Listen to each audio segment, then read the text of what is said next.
Best thing about being an entrepreneur is you get to go windsurfing in the morning. The only problem is that night you have to make up for it. A glimpse of morning sunshine in East Cork is enough to entice childhood friends Cully and Sully out on the water. Inspired by the recipes of Ballymaloe House, Cullen and Colum O'Sullivan took the plunge into business in 2004. And their quality convenience food label Cully and Sully has been following a fair wind ever since. We both grew up kind of by the sea, you know, and if you're from East Cork, you're just surrounded by the sea the whole time.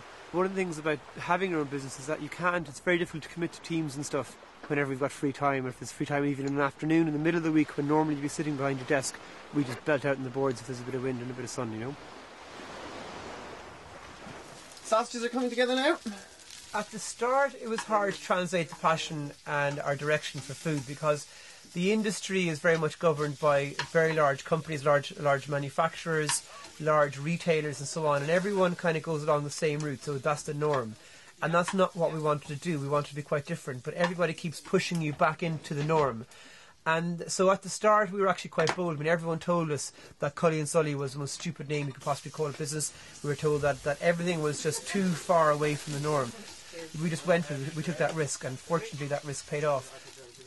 So everyone thinks he does the cooking, but actually I'm the chef behind it all. As you can see, no, 4 years Colin in does college, the shopping and the washing up. 3 years in college taught Sully how to do the washing up. The idea for Cully and Sully really is to take over the convenience category for people on the move. People that don't have time to cook, people who are literally on the move the whole time but want to eat good quality food consistently without the guilt factor of eating good food. So whether it's in a supermarket, whether it's in a pub, whether it's in an airport, whether it's in a train, that doesn't matter. Very simply, when we started producing, we needed a method of production that would produce the meals consistently without using any preservatives and so on. And the French have been the pioneers of this method of cooking called sous vide, which basically translates into under vacuum. Sous vide is basically like a pasteurisation process. It's very gentle. Besides keeping the food for longer without having to use any preservatives or anything like that, it also tenderises the food, which gives you a really nice quality product, and it also keeps in all the goodness. It actually intensifies flavours as well.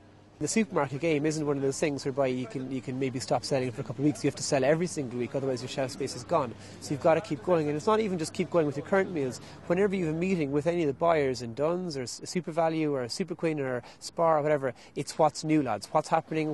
How are we going to increase sales? How are we going to get this thing moving more? So you've got to be constantly innovating. It doesn't stop.